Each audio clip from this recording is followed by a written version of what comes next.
there, this is Jiresa with Learning English with Someone Like You. Today, I'm going to show you a set of 3 videos where we're going to learn first how to get information from others. The second video will be according to the dates, and the third video will be according to how you ask for confirmation when you need additional information. Let's get started. What is your name? My name is Jiresa. What is your last name? My last name is Suida. How do you spell it? It's spelled S-U-I-R-A. Where are you from? I am from Panama. What do you do? I am a teacher. What is your phone number? My phone number is 66449960. In the second part of our video, I'm going to show you how to say days in English. To start, I'm going to mention you that days needs to use ordinal numbers. This means that our dates are going to be such as the 6th, the 10th, or the 7th, for example. This means that we do request the numbers with the TH at the end. According to the information here under where we see on the exceptions, we do manage the first, the second, and the third, which doesn't use the TH at the end of the number. When you're going to ask for a date, you will see that in the United States, you always say March 7th. In British and other parts of the world, you set the date first, the 7th of March, which is completely different. In the case of the United States, this is one of the only places where they use this type of information.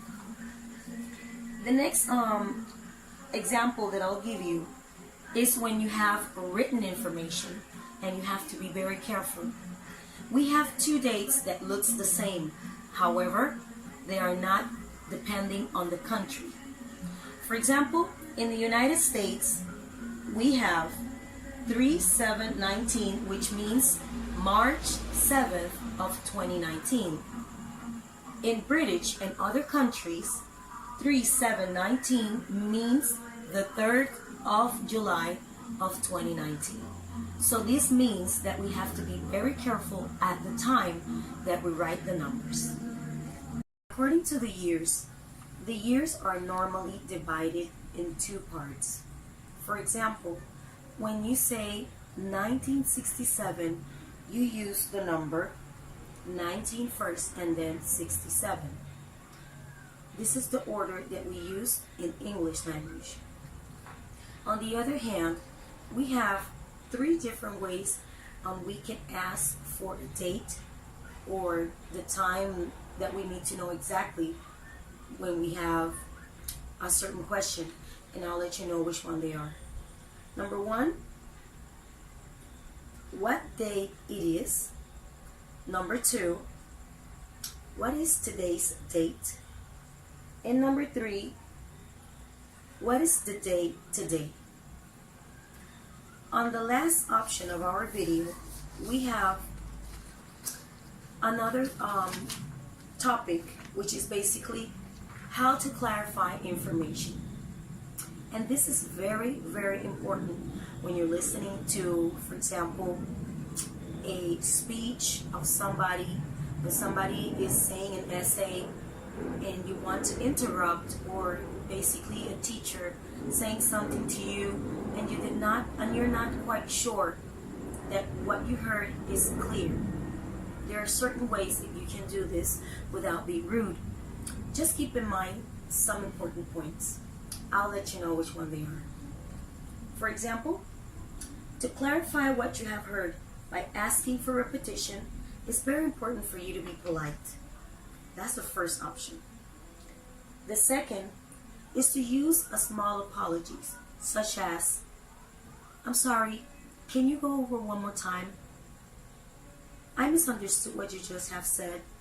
And the tone of your voice is very, very important, because if you ask the question, sometimes you will be heard as a rude person, and we don't want that. Other thing that you can use and take in consideration is admit that you missed something. This is very important, because as long as you admit it in your inside, you will be able to get the answer that you need. Phrases that we can use to clarify what we have heard are the following. In this case, we have the intonation, as I said previously. When you have an intonation of a question that you feel that you need to have additional information, the other person will not be uncomfortable and won't say that you're rude. Sorry, will you mind repeating that information, please? Do I think I heard correctly? Things like that will help you a lot to get the information that you really need. If something that you missed, and just remember, at the end, when you finally clarify what you have in your mind, don't forget to say thank you, such as clarifying understanding by repeating your idea. So that means that you are saying, oh, I think that we are both in the same page. Things like that will help you a lot when you want to clarify, get the answer, and say thank you for being polite. So basically, this is the first 3 options that I have for my video, and I hope you all enjoy it. See you next time.